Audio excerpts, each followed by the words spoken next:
बता कि काफिला लूटा है क्यों, तू इधर उधर की बात न कर।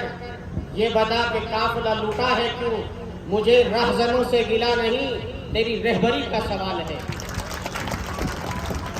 आज मुल्क में दोनों तरफ नफरतों की राजनीति चल रही है। समाजवादी भी वही राजनीति कर रही है और बीजेपी भी वही राजनीति कर रही है। एक तरफ तो बीजेपी पूरे मुल्क में नफरत ही नफरत फैला रही है, सिर्फ और सिर्फ जुमलों की राजनीति कर रही है। उनके बड़े जिम्मेदार से जब पूछा जाता है कि आपने 15 लाख रुपए देने का लोगों को वादा किया था, कहाँ है? वो कहते हैं कि सब लोगों को पता है कि वो सिर्फ बात करने तक महदूद होता है, दिया लिया कुछ नहीं जाता। इधर सिर्फ और सिर्फ वो जुमलाबाजी होती है। दूसरी तरफ मंदिर, मस्जिद, हिंदू, मुसलमान, ये भी नफरतों का एक उन्होंने बाजार गर्म कर रखा है। दूसरी तरफ समाजवादी के लोग खासतौर से जब भी इलेक्शन आता है वो भी जनता को डराने का काम करते हैं। वो भी ये कहते हैं कि देखिए बीजेपी को रोकना है, बीजेपी को रोकना है। मैं पूछना चाहता हूं कि उत्तर प्रदेश में खासतौर से 2013 से पहले बीजेपी नहीं थी, दंगा आया, मुजफ्फरनगर जला, तो खासतौर से उत्तर प्रदेश में बीजेपी सरकार आई है। मैं पूछना चाहता हूं उत्तर प्रदेश में बीजेपी सरकार को लाने का काम किसने किया है? सीधी सी बात है, इस उत्तर प्रदेश में जहां मुसलमान जल रहा था और वो समाजवादी का नेता जो उस वक्त में सत्ता में बैठा हुआ मुसलमानों का दीवार देख रहा था, मुसलमानों को स्क्रीन पर जलता हुआ देख रहा था, वो इंतजाम नहीं कर सका। क्यों? उसको पता था कि जितना मुसलमान चलेगा उतना ही मुसलमान समाजवादी की तरफ ज्यादा तेजी के साथ चलेगा। मेरे भाइयों, 2013 के बाद इस मुल्क में उत्तर प्रदेश में खासतौर से बीजेपी सरकार आई है। लाने का काम किसने किया? समाजवादी सरकार ने किया है। इसके बाद में हमारे आने वाले इन्हीं चंद दिनों में आप देख लीजिए, समाजवादी का सबसे बड़ा नेता जिसको मुसलमानों ने अपनी इज्जत को इज्जत न समझते हुए, अपनी जान को जान न समझते हुए, अपना माल भी दिया, अपनी इज्जत भी दी, अपना आबरू भी दिया और समाजवादी को जो है मेरे भाई ने सत्ता तक बिठाया। और उसमें बिठाने वाले कौन थे? आजम खान जी, जिन्होंने मुसलमानों को यकीन दिलाया था कि मैं समाजवादी में हूँ, मैं तुम्हारी लड़ाई बराबर लड़ता रहूंगा। मगर मुझे बताइए तो सही, आज वो आजम खान ही कहाँ है? कहाँ है मुख्तार अंसारी? मेरे भाइयों, कहाँ अतीकुर रहमान, कहाँ इरफान सोलंकी, कहाँ इकबाल कुरैशी, याकूब कुरैशी, कहाँ इकबाल अमीसी? ये सारे के सारे नेता किसी सरकार में होते हैं और कौन इनका रहमान है, कौन इनका जिम्मेदार है? मैं साफ इस बात को कहना चाहता हूँ, इनके लुभाने में, इनको खत्म करने में सबसे बड़ा किरदार अगर किसी का है तो समाजवादी के जिम्मेदारों का। आज तक किसी ने एक मरतबा रोडों पर आकर के आजम खान के लिए एक मरतबा बात नहीं उठाई है। आज यह आजम खान का पोस्टर उनके बैनरों से खत्म किया जा रहा है। क्या देना चाहते हैं?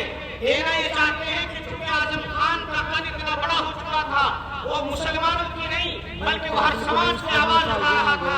उसको मालूम था अंग्रेजी को कि अगर इसको ज्यादा लंबा देर इस सरकार में अपने साथ में रखा गया तो ये आने वाले टाइम में तुम्हारे रास्ते का कांटा बनेगा। इसलिए आहिस्ता आहिस्ता कर करके एक एक नेता को और खासतौर से आजम खान को रास्ते से हटाने का काम किया गया है। मेरे भाइयों, आप कहीं एक मरतबा एक बयान अंग्रेजी का अंदर बैठकर कर देंगे, मीडिया को बुला लेंगे, आप अपने कमरे में एसी के कमरे में बैठकर एक मरतबा कह देंगे आजम खान के ऊपर जुल्म हो रहा है, इसको आवाज नहीं कहते, आप रोडों पर आते, लाठी खाते, जेलों में जाते, मगर आजम खान को बचाने का काम करते। हम समझते कि नहीं समाजवादी मुसलमानों की जो है लड़ाई लड़ने का काम कर रही है। अगर मेरे भाइयों, जो काम बीजेपी कर रही है, जो काम बीजेपी कर रही है, वही काम समाजवादी कर रही है।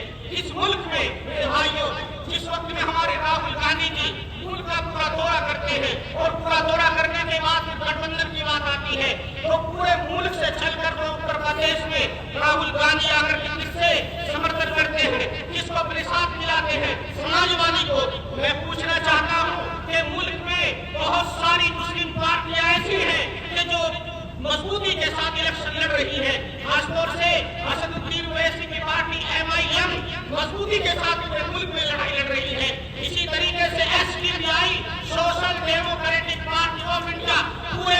में बड़ी मजबूती के साथ हर एक समाज की आवाज उठा रही है।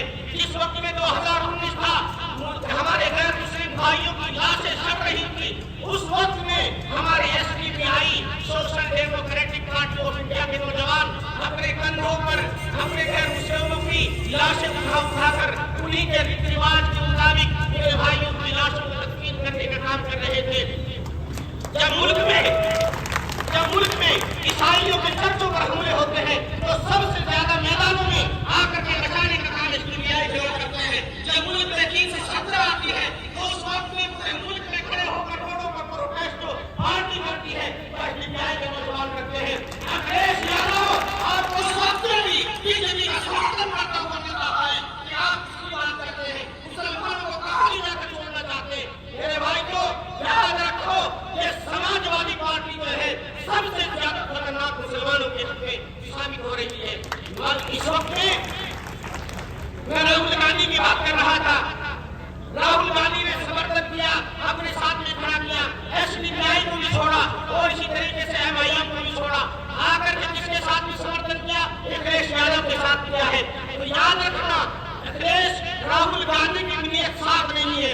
आज हमारी पार्टी के कई सूबों में समर्थन चल रहे हैं। अल्हम्दुलिल्लाह हमें तमिलनाडु में कई मरतबा की सत्ता में रहने वाली पार्टी है, हमें अपने साथ में समर्थन मिल लिया है और हम बड़ी मजबूती के साथ वहाँ इलेक्शन लड़ रहे हैं। इसके अलावा पूरे मुल्क में SDPI 60 सीटों पर बड़ी मजबूती के साथ इलेक्शन लड़ रही है। अगर आप नजर नहीं आएंगे राहुल गांधी को कोई नजर आएगा तो देश भी नजर आएगा। इसी तरह यानी कांग्रेस भी यही चाहती है, समाजवादी भी यही चाहती है, बीजेपी भी यही चाहती है। मुसलमानों को हमें वोट चाहिए, लेकिन मुसलमानों को अपनी बराबर में खड़ा करने की सूरत इख्तियार नहीं करना चाहते। मेरे भाइयों, अब हमने ठान लिया है अल्हम्दुलिल्लाह, जब 2% का जाट समाज इस मुल्क में पार्टी बनाकर इज्जत हासिल कर सकता है, जब दलित 7%, यादव समाज 7% का अपनी पार्टी बनाकर के अपने लोगों की लड़ाई मजबूती के साथ लड़ सकता है, और जब हमारे मुल्क में हमारा दलित समाज 12-15% का अपनी पार्टी बना करके अपने समाज को इज्जत दिलाने का काम कर सकता है, तो हम लोग तो पूरे मुल्क में 26 और 25% के आसपास रहते हैं। हम भी आज अपनी पार्टी का दावा ठोक चुके हैं और अल्हम्दुलिल्लाह इस लोकसभा के आने पर SDPI बड़ी मजबूती के साथ इलेक्शन लड़ रही है और इंशाअल्लाह जीत कर दिखाएगी। इन्हीं बातों पर सिर्फ इतना कहना चाहता हूँ, लोगों इस समाजवादी के चेहरे को भी पहचान लो और कांग्रेस के चेहरे को भी पहचान लीजिए।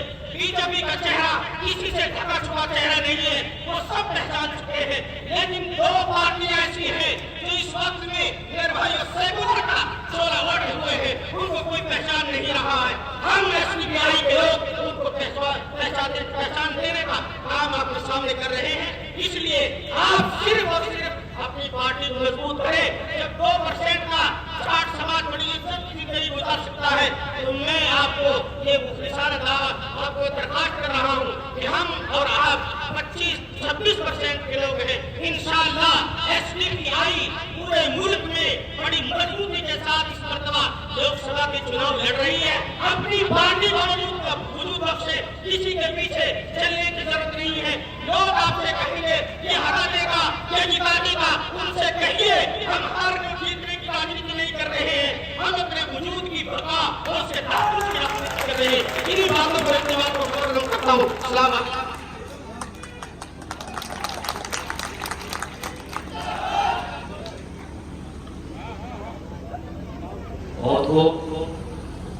अब मैं